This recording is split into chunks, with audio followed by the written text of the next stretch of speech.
The red wolf, or Canis rufus, was once common in North America, but today its numbers have dwindled to the brink of extinction. Though conservation efforts and advocacy have fought hard to raise public awareness of the situation, it can be difficult to thoroughly explain some of the key reasons red wolves need help in the first place. Why exactly is the red wolf in such trouble? What's keeping the species from recovering? In order to ensure a sustainable and effective approach to red wolf conservation, it is important to understand the threats faced by red wolves both in nature and due to human activity. This Red Wolf review will cover some of the most significant issues and concerns facing red wolves. Habitat loss.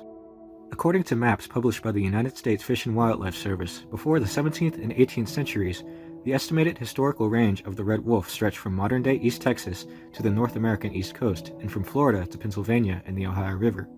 With the arrival of European settlers and subsequent hunting and development, the range decreased over time to a much smaller area between Texas and Louisiana. As habitat was lost, the red wolf population shrunk, and by the late 1960s, only 17 known wolves remained.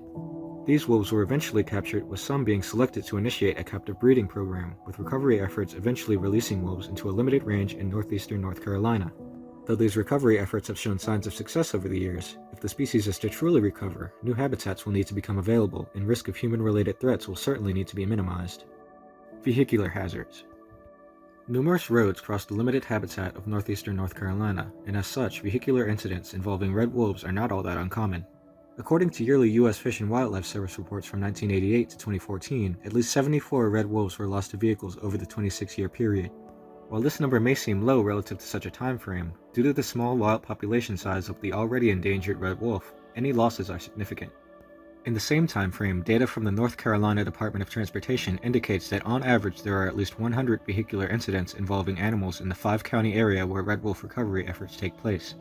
This situation highlights the relationship between human transportation activities and the viability of wildlife in the area. Hybridization and genetics. Another significant issue directly related to the loss of red wolf habitat is the potential for interbreeding and hybridization with coyotes. As red wolves were pushed out of their native range, coyotes took their place, and in some cases interbreeding occurred. Though this phenomenon is unlikely to have affected all red wolves, it has still led critics of recovery efforts to question whether the red wolf is a true species worth saving. As expressed in studies and reports by organizations such as the National Academies of Sciences, Engineering, and Medicine, scientific consensus and genetic analysis generally indicates that the red wolf is indeed a distinct species. Nevertheless, these doubts still add an extra hurdle that conservation initiatives must clear, and with the red wolf still teetering on the brink of extinction, this is certainly a dangerous problem. Human-caused mortality. Genetics is not the only controversial topic surrounding red wolves. Within the designated recovery range in North Carolina, landowners and residents have occasionally taken issue with the reintroduction of wolves in their area. Some residents see red wolf reintroduction as an example of the federal government overstepping its boundaries against local best interests, and others are simply averse to the presence of wolves due to concerns over their own safety and the safety of local prey and livestock populations.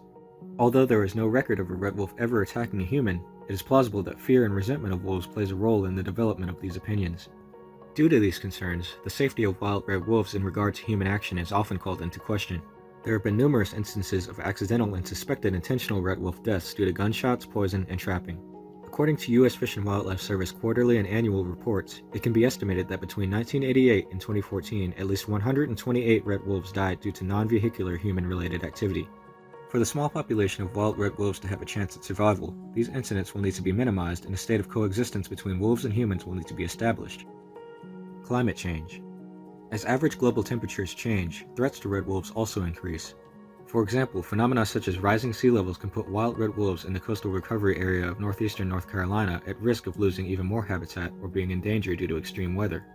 Food resources can also become more scarce for wolves as prey populations change or move due to new environmental conditions. In order to protect red wolves from such threats, reduction of human emissions and a conversion to sustainable energy and production sources will be necessary. Additionally, red wolf recovery efforts will likely need to adapt to changing conditions as the ecosystems within recovery areas change. Disease.